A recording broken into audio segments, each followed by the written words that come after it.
युवा तरंग तरंग तरंग तरंग युवा तरंग। जीवन की राहों में तेरा वचन साथ दिया, मेरा साथ दिया। जीवन की राहों में तेरा वचन साथ दिया, मेरा साथ दिया। जब मैं अकेला था कोई न था, तेरा वचन मेरा साथ दिया। जब मैं अकेला था कोई न था, तेरा वचन मेरा साथ दिया। जीवन की राहों में तेरा वचन साथ दिया, मेरा साथ दिया। जीवन की राहों में तेरा वचन साथ दिया, मेरा साथ दिया। इस दुनिया से कुछ न मिला मुझको, ना मिल सका थोड़ा सा हौसला।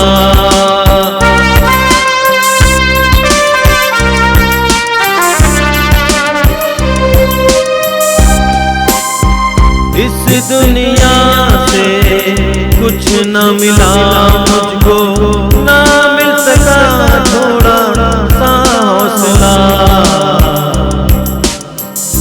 तेरा वचन साथ दिया, मेरा साथ दिया। जीवन की राहों में तेरा वचन साथ दिया, मेरा साथ दिया। जीवन की राहों में तेरा वचन साथ दिया, मेरा साथ दिया। जब मैं अकेला था कोई न था, तेरा वचन मेरा साथ दिया। जब मैं अकेला था कोई न था, तेरा वचन मेरा साथ दिया। जीवन की राहों में तेरा वचन साथ दिया, मेरा साथ दिया। मेरे प्रिय युवा भाई और बहनों, मैं आप सभी का स्वागत करता हूं इस कार्यक्रम में। मैं आपसे अनुरोध करूंगा कि अपनी व्यस्तता के बावजूद इस कार्यक्रम के लिए स्थान देना। जो माता पिता इस कार्यक्रम को देखते हैं, मैं आपसे अनुरोध करूंगा कि अपने बच्चों को यह कार्यक्रम फॉरवर्ड करना। ये युवा तरंग मैं सोचता हूं कि विशेष करके युवा भाई बहनों के लिए कृपा का माध्यम है। छोटा कार्यक्रम है, लेकिन मैं सोचता हूं कि छोटा सा इशारा है, क्योंकि युवावस्था एक ऐसी अवस्था है जिसमें आसानी से युवक युवतियां भटक जाती हैं, फिसल जाते हैं, फंस जाते हैं। मैंने कई ऐसे युवक युवतियों को देखा है जो फंसे हुए हैं, बाहर निकल नहीं पाते हैं, चाहे वे रिश्तों में फंसे हों या अन्य बातों में। आजकल विशेष करके मोबाइल का ज़माना है, कम्युनिकेशन का ज़माना है, नेट का ज़माना है। मैंने देखा कि बहुत सारे युवक युवतियां इसमें फंस गए हैं। मज़े की बात है, नेट का मतलब है हिंदी में जाल। इस नेट के जाल में वे फंस गए हैं। ऐसे लोगों के लिए यह आवश्यक है कि उसमें से बाहर निकलने के लिए दूसरों की मदद लें। आज के वचन को गंभीरतापूर्वक सुनिए और प्रभु की आशीष पाइए। सबको जय यीशु। आशा करता हूं कि आप सब लोग प्रभु की कृपा से सही सलामत हैं। इस युवा तरंग में आप सबका स्वागत है। प्रिय युवक युवतियों, आज मैं जो आपके साथ वचन साझा करने जा रहा हूं, वो वचन इस प्रकार है कि दुख हमारे जीवन में वरदान है, अभिशाप नहीं है। हर दिन की रोजमर्रा की जिंदगी में हम देखते हैं हम बहुत सारी चुनौतियों से गुजरते हैं, बहुत सारी दुख तकलीफ परेशानियां आती हैं। कभी कभी हम अकेलापन का शिकार हो जाते हैं। हो सकता है कभी कभी नौकरी नहीं मिली है, पढ़ाई में परीक्षा में विफल हो जाते हैं, या घर में परिवार में कोई समस्या है, या आप में से कुछ लोग पारिवारिक जीवन जी रहे होंगे। दंपति जीवन में बहुत सारी दिक्कतें परेशानियां हैं, लड़ाई झगड़ा घर में होता है, बहुत सारे काम करने जाते हैं, वहाँ पर भी आपको मुश्किलों का सामना करना पड़ता है। और इन सब से बढ़कर कभी कभी हम शारीरिक रोग से पीड़ित हो जाते हैं, और तब हमारे जीवन में एक बड़ा प्रश्न चिन्ह बनकर आता है, क्यों मेरे जीवन में ये दुख है, कि मैंने किसका क्या बिगाड़ा था, सब कुछ अच्छे से किया, प्रार्थना किया, बाइबल पढ़ा, गिरजाघर में जाते हैं, यीशु का नाम लेते हैं, फिर भी मेरे जीवन में ये दुख क्यों। तो आज क्रिस्त में प्रिय भाई बहनों, आज मैं आपके साथ वचन साझा करने जा रहा हूँ। ये विश्वास करना है कि दुख हमारे जीवन में एक वरदान है, अभिशाप नहीं है। इन सब से पहले मैं आप सबसे बताना चाहता हूँ, स्तोत्र 50 पद संख्या 1 में लिखा है, सर्वेश्वर ईश्वर सूर्योदय से लेकर के सूर्य अस्त तक हमसे बातचीत करता है, वो हमसे वार्तालाप करता है। हमारी दिनचर्या में प्रभु हमारे साथ रहता है। प्रभु हमारे साथ रहते हुए वचन के द्वारा, हमारे जीवन की घटनाओं के द्वारा, हम कई अन्य व्यक्तियों के द्वारा, हमारे गुरुओं के द्वारा, पुरोहितों के द्वारा, हमारे माँ बाप के द्वारा और अन्य कई तरीकों से प्रभु हमसे बातें करता है। मगर क्या मैं प्रभु की आवाज़ को पहचानने के लिए तैयार हूँ? क्या मैं प्रभु की आवाज़ को पहचान पाता हूँ इन सब दुखों के बीच में? क्योंकि कहा जाता है, माता कलीसिया में विश्वास है, संतों ने भी कहा है कि जो दुख हमारे जीवन में आता है वो हमारे पवित्रीकरण के लिए आता है।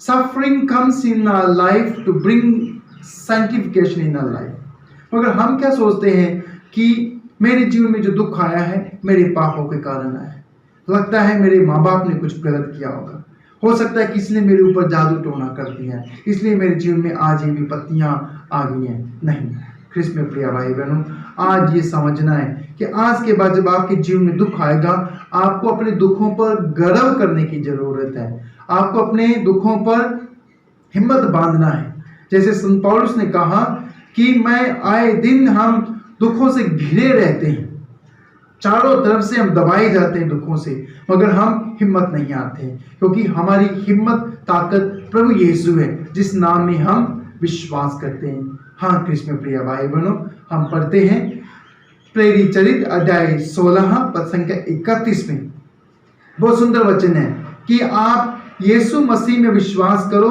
आपको और आपके परिवार को मुक्ति प्राप्त होगी। तो इस सभी दुखों के चलते हुए, इस दुखों में घिरे रहने के बावजूद भी हमें एक काम करने की जरूरत है, प्रभु यीशु में विश्वास। प्रभु यीशु के नाम का अर्थ ही बचाने वाला है, तो वही हमारे दुखों में हमारी मदद करेंगे, हमारे दुखों से हमें बाहर निकालेंगे।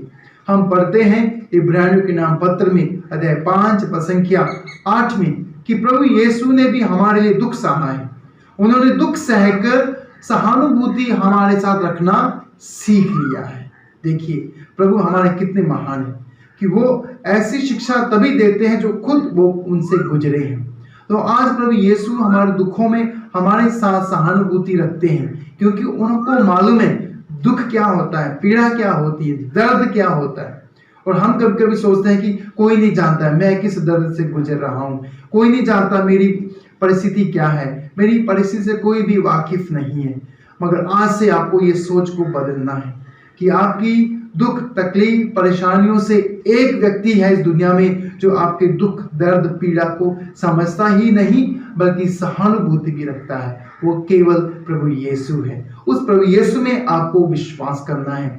वो पुनर्जीवित प्रभु यीशु है जो आपके दुखों में आपका सहारा एकमात्र बन सकता है, और उसमें हमें विश्वास करने की जरूरत है। और प्रभु का वचन साफ शब्दों में हमें बताता है, स्तोत्र 56 पद संख्या 8 और 9 में लिखा है, प्रभु हमारे आंसुओं को एक बोतल में इकट्ठा करता है। देखिए आपका हर दुख तकलीफ परेशानी लेखा है प्रभु के पास, ऐसे बेकार में नहीं जाएगा। और क्यों प्रभु हमारे दुखों का लेखा रखता है, क्यों प्रभु हमारे आंसुओं को बोतल में इकट्ठा करता है। हम पढ़ते हैं यशायाह नबी के ग्रंथ अध्याय 25 पद संख्या 8 में लिखा है कि मैं अंत में तुम्हारे आंसुओं को पोंछ डालूंगा। प्रभु हमारे आंसुओं को अंत में पोंछ डालेंगे, मगर क्या मैं तब तक विश्वास में अटल मजबूत बना रहूंगा? ये आज आपको प्रभु को उत्तर देगा। आपके जीवन में दुख आएंगे, मगर विश्वास में अटल रहिए, क्योंकि अंत में प्रभु आपके आंसुओं का जवाब देगा, प्रत्युत्तर देगा, आपके आंसुओं को पोंछ डालेंगे। फिर से हम पढ़ते हैं प्रकाश ग्रंथ अध्याय 21 में पद संख्या 4-5 में हम पढ़ते हैं, प्रभु वादा करते हैं हम सबसे कि मैं अंत में तुम्हारे आंसुओं को पोंछ डालूंगा। ये बाइबल की अंतिम किताब है और प्रभु का अंतिम वादा है कि मैं तुम्हारे आंसुओं को पोंछ डालूंगा। आज आपको ये हिम्मत जताना है, हाँ प्रभु मैं तुझ में विश्वास करता हूँ कि मेरे जीवन में जो दुख आया है, तकलीफ आई है, मैं विश्वास करता हूँ कि आप अंत में मेरे आंसुओं को पोंछ डालेंगे। और बाइबल में बहुत सारे उदाहरण हैं जहाँ पर हम देखते हैं जब जब प्रभु के विश्वासियों के जीवन में दुख आया है, तभी प्रभु की महिमा भी प्रकट हुई है। और प्रभु यीशु ने भी स्वयं कहा था, जब लाजरुस की मृत्यु हो गई थी, उन्होंने अपने शिष्यों से भी कहा कि ये बीमारी जो आई है लाजरुस को, ये प्रभु की महिमा प्रकट होने के लिए आई है। देखिए कैसे प्रभु हमारे दुख को वरदान में बदल देते हैं, हमारे दुख को आशीर्वाद में बदल देते हैं। हम कभी सोचते हैं ये कलंक है, उस कलंक को भी प्रभु एक कृपा में बदल देते हैं। केवल प्रभु ही कर सकते हैं। इसलिए हम वचन में पढ़ते हैं लूकस अध्याय 1 पद संख्या 37 में, प्रभु के लिए कुछ भी असंभव नहीं है, प्रभु के लिए कुछ भी असंभव नहीं है। ये आज में विश्वास करने की जरूरत है और प्रभु से वादा करना है कि प्रभु आप मेरे साथ हैं। और साथ ही साथ जब आपके जीवन में दुख आता है, आपको ये समझना है ये दुख एक घंटी है, एक अलार्मिंग बेल है आपके जीवन में, जो आपको बता रही है ये दुख, तकलीफ, परेशानी, चुनौतियां या विफलताएं जो आ रही हैं आपके मार्ग में, ये बताती हैं कहीं ना कहीं मेरे विश्वास में कमी हुई है, कहीं ना कहीं मेरी प्रभु के प्रति भक्ति में कमी हुई है, कहीं ना कहीं मेरी प्रार्थनाओं में कमी हुई है, कहीं ना कहीं मैंने दूसरों को माफ नहीं किया है, कहीं ना कहीं मेरे हृदय में दूसरों के प्रति मैंने द्वेष रखा है, गुस्सा रखा है, क्रोध रखा है, घमंड है, वासना युक्त जीवन जीते हैं, या लालच भरा जीवन जी रहे हैं, या आलसी भरा जीवन जी रहे हैं, तभी ये दुख, तकलीफ, परेशानियां प्रभु चुपके से भेज देता है कि जिससे हम प्रभु की ओर मुड़े। मैं एक बहुत सुंदर उदाहरण बार बार देता हूं जो मैंने अपने ही प्रशिक्षण काल में सीखा था। कभी कभी हमारी जिंदगी सूअर के समान होती है। सूअर को सबने देखा है, सूअर हमेशा अपना गर्दन मुंह नीचे मारते हुए, सूंघते हुए चलता रहता है, मगर कहते हैं कि जिंदगी में एक बार सूअर ऊपर की ओर सिर उठाता है। हालांकि उसका सिर बहुत भारी रहता है, मगर अंत में एक बार जरूर ऊपर की ओर, ईश्वर की ओर दिखता है। कब देखता है? जब उसको मारा जाता है, या उसकी गर्दन के पास भाला मारा जाता है या गोली से मारा जाता है, तभी वो ऊपर की ओर देखता है। वो क्या है? दर्द में कराहता है और ऊपर ईश्वर की ओर देखता है। वैसे ही हमारी जिंदगी है। कभी कभी हम जिंदगी सूअर के समान जीते हैं, अपनी धुन में चलते रहते हैं, ऐशो आराम में, रंग रलिया में मौज मस्ती करते हैं। हमारे पास आज फोन है, 24 घंटे हम इसमें बिता सकते हैं बिना किसी की फिक्र किए हुए, और अन्य कई चीजें जिसमें हम अपने आप को रंग लेते हैं और मनोरंजन करते हैं और सब कुछ भूल जाते हैं ईश्वर तक। फिर क्या होता है? धीरे से चुपके से प्रभु हमारे जीवन में थोड़ा सा दुख भेजता है, तब हम हाथ पांव, अपनी आंखें, अपना बुद्धि, दिमाग, सब कुछ प्रभु की ओर ध्यान लगाने लग जाते हैं, प्रभु इससे छुटकारा देते हैं। तो अगर यही आपको समझना है कि दुख हमारे जीवन में वरदान है, अभिशाप नहीं है। और प्रभु स्वयं कहते हैं, अगर आप पढ़ेंगे इब्रानियों के नाम पत्र में अध्याय 13 में, प्रभु कहते हैं, इब्रानियों के नाम पत्र अध्याय 13 में पद संख्या 4, 5, 6 में लिखा है, प्रभु कहते हैं, मैं जिन लोगों से प्यार करता हूं मैं उन्हें अनुशासित भी करता हूं। अगर आपके जीवन में दुख आया है तो ये समझ लीजिए कि ये प्रभु आपको बहुत प्यार करता है, आप प्रभु के बड़े करीब रहते हैं, आपका प्रभु के साथ निजी रिश्ता है, बड़ा गहरा रिश्ता है, इसलिए आपके जीवन में थोड़ा सा दुख आया है और इस दुख के द्वारा प्रभु अपनी महिमा प्रकट करेंगे। और आगे कहते हैं, मेरे बच्चों, मैं जिन लोगों को प्यार करता हूँ उन्हें अनुशासित भी करता हूँ। और मुझे मालूम है कि ये दुख, अनुशासन आसान और मीठा नहीं है, ये बड़ा दर्द देता है, मगर इसी दर्द में आपको मेरी कृपा भी पर्याप्त होगी। एक बार प्रभु यीशु ने संत फौस्तीना को दर्शन देकर कहा कि देखो, जिसके पास तुम पाप स्वीकार करने जाती हो, जो तुम्हारा स्पिरिचुअल गाइड है, जो तुम्हें आध्यात्मिक ज्ञान देता है, वो बुजुर्ग होने की अवस्था में बहुत दुख सहेगा। यह सुनकर सिस्टर फौस्तीना को बड़ा दुख लगा। प्रभु यीशु से उनकी बात होती थी। उन्हें कहा, आप प्रभु यीशु उनको क्यों इतना दुख देना चाहते हैं? इतना अच्छा है, पवित्र पुरोहित है, इतना आपके बारे में लोगों को बताते हैं। उन्होंने कहा, प्रभु यीशु ने फौस्तीना से, देखो, मैं जिन लोगों को अधिक प्यार करता हूँ उनके जीवन में मैं अधिक दुख भी भेजता हूँ। तो आज आपको निर्णय लेना है। क्या आप चाहते हैं कि प्रभु आपको प्यार करना बंद कर दे? अगर आप चाहते हैं तो आपके जीवन में और कुछ होने को है। अगर आप चाहते हैं कि प्रभु आपको प्यार करें यानी कि आपके जीवन में दुख भी आएंगे, दुख आएंगे, मगर आप अकेले नहीं हैं। प्रभु आपके हर कदम कदम पर आपके साथ चलेंगे। और अंत में प्लीज ध्यान रखिएगा, दुख में विश्वासी ईश्वर से जुड़ता है, मगर उसी दुख में एक अविश्वासी ईश्वर से टूट जाता है, निराश हो जाता है, हताश हो जाता है, परेशान हो जाता है। क्या आप ऐसा हुए हैं? अगर हुए हैं तो ये सही मायने में आपका विश्वास कमजोर हुआ है, क्योंकि दुख में विश्वासी और मजबूत होता है ईश्वर में, और उसी दुख में अविश्वासी बिल्कुल ईश्वर से परे टूट जाता है। दूसरा, दुख में विश्वासी क्या होता है? और भी विश्वास में मजबूत हो जाता है, मगर उसी दुख में एक अविश्वासी बिल्कुल विश्वास में कमजोर हो जाता है। क्या आप विश्वास में कमजोर हुए हैं या और दुख में विश्वास में मजबूत हुए हैं? आज आपको प्रभु को उत्तर देना है। तीसरा, दुख में विश्वासी और विनम्र हो जाता है। कभी कभी हमारे जीवन में दुख इसलिए भी आते हैं, हम घमंड में जीवन जीते हैं, और प्रभु का वचन कहता है, प्रभु विनम्र लोगों से प्यार करता है और घमंडियों से घृणा करता है। और दुख ही एक जरिया है, एक तरीका है जिसके द्वारा हम सब विनम्र बनते हैं। तो इसलिए जब दुख आता है तो दुख विश्वासी को विनम्र बनाता है, मगर वही दुख एक अविश्वासी को और भी चिड़चिड़ा बना देता है। हमें से बहुत सारे लोग हैं, जल्दी चिढ़ जाते हैं, थोड़ा सा किसी ने कुछ कहा नहीं, हम आग बबूला हो जाते हैं, गाली गलौज करते हैं, आप शब्द बोलते हैं, कटाक्ष करते हैं। आज आपको पूछना है अपने आप से, आप नौजवान हैं, खून खोलता है, जब आपके जीवन में कुछ होता है तो क्या आप चिड़चिड़े बन जाते हैं या आप और भी विनम्र बन जाते हैं? तो ये याद रखना है कि दुख विश्वासी को विनम्र बनाता है और वही दुख एक अविश्वासी को चिड़चिड़ा बना देता है। आगे, दुख में विश्वासी क्या करता है? दुख में भाग लेता है, मगर उसी दुख में एक अविश्वासी भाग लेता है। तो वो भाग जाता है, दुख से सामना नहीं करना चाहता, वो भाग जाता है, मगर विश्वासी क्या करता है? दुख में भाग लेता है। A faithful participate in the suffering, but एक जिसका विश्वास कमजोर है वो भाग जाता है, मगर हमें भागना नहीं है, हमें दुख में भाग लेना है, क्योंकि प्रभु यीशु ने वही सिखाया। प्रभु यीशु ने स्वयं दुख में भाग लिया और हमारे लिए मुक्ति का द्वार खोला है, महिमा प्रभु की प्रकट हुई।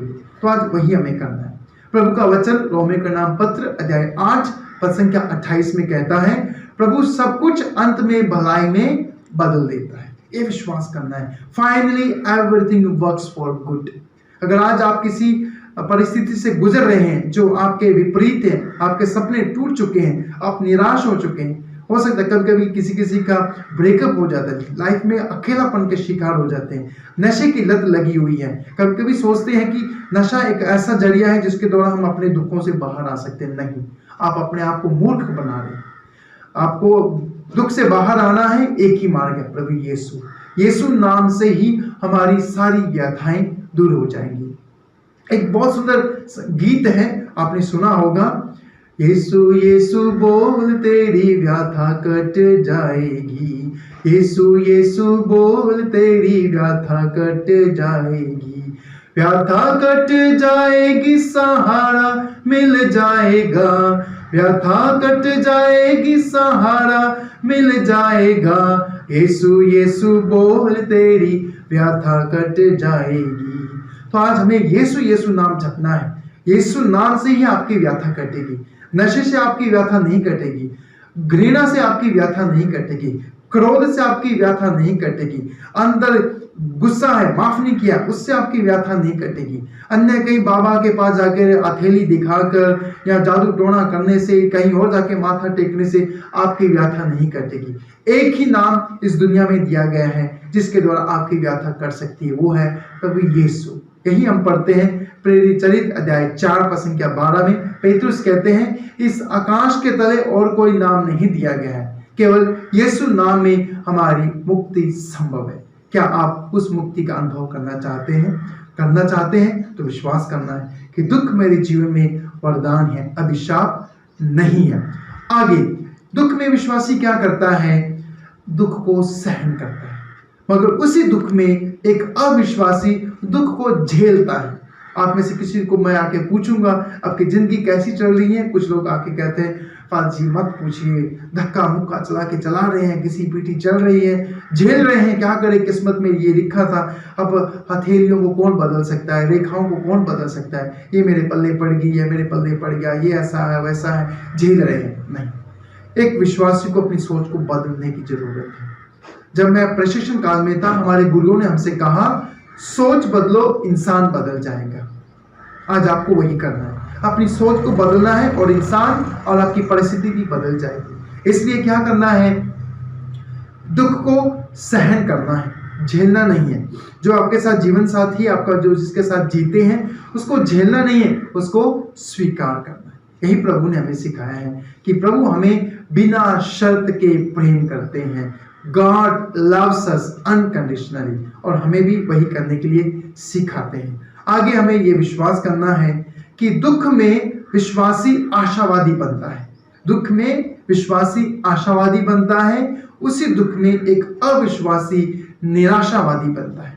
तो आज आपको बताना है अपने आप को, आप दुख में आशावादी रहे हैं या निराशावादी। ये आज आपको प्रभु को स्वयं उत्तर देने की जरूरत है, क्योंकि प्रभु आपके साथ हमेशा रहता है।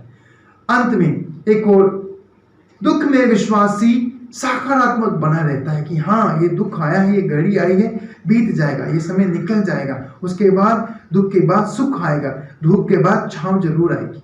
मगर उसी दुख में एक अविश्वासी नकारात्मक बना रहता है, गलत चीजों को सोचता रहता है, गलत चीजों में और पड़ जाता है। आज आपको क्या बनना है? एक विश्वासी बनना है और दुख को समझना है कि ये दुख एक वरदान है, अभिशाप नहीं है। और उसका जीता जागता उदाहरण हमारे प्रभु यीशु हैं, जिन्होंने दुख सहकर प्रभु की महिमा प्रकट की और प्रथम व्यक्ति बन गए जो मृतकों में से जी उठे हैं। और उन्होंने स्वयं सिखाया है, दुख हमारे जीवन में वरदान है, अभिशाप नहीं। God bless you. जय यीशु। आइए हम प्रार्थना करें। ये दयालु पिता, करुणामय पिता, सर्वशक्तिमान पिता, तू हमें हर प्रकार के बंधन से आजाद करता है, तू हमारे पैरों को छुड़ाता है। आज विशेष करके मैं प्रार्थना करता हूं अपने युवक युवतियों के लिए, छोटे बेटे बेटियों के लिए, जो विभिन्न प्रकार के बंधनों में फंसे हुए हैं। मैं प्रार्थना करता हूं कि पिता उन्हें आजाद करना। वे अपने से आजाद नहीं कर पाते हैं, अपने आप को अपने से आजाद नहीं कर पाते हैं। मैं प्रार्थना करता हूं, हे प्रेमी पिता, तेरे पुत्र यीशु के नाम पर अलग अलग लोगों को उनके पास भेजे, ताकि वे जाकर उनकी मदद कर सकें। हर प्रकार के बंधन से आजाद करने वाले दयालु पिता, यीशु के नाम पर आज मैं विशेष करके इन छोटे भाई बहनों को विभिन्न प्रकार के बंधनों से आजादी के लिए प्रार्थना करता हूं। शैतान के हर प्रकार के प्रपंच से छुटकारे के लिए प्रार्थना करता हूं। उन्हें आजाद करना यीशु के नाम पर। सिर झुकाइए। सर्वशक्तिमान परमेश्वर पिता, पुत्र और पवित्र आत्मा आप लोगों को आशीर्वाद प्रदान करें। आमीन। तेरा वचन मेरा अगुवाई करता, साहस देता जीने में।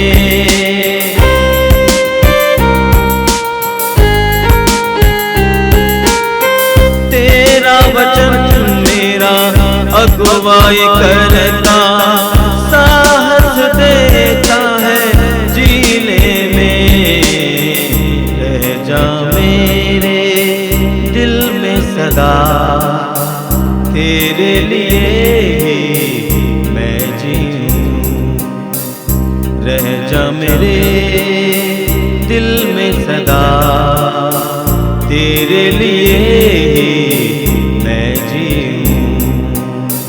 जीवन की राहों में तेरा वचन साथ दिया मेरा, साथ दिया।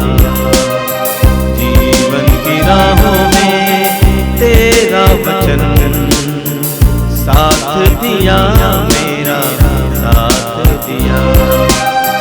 जब मैं अकेला था कोई न था, तेरा वचन मेरा साथ दिया।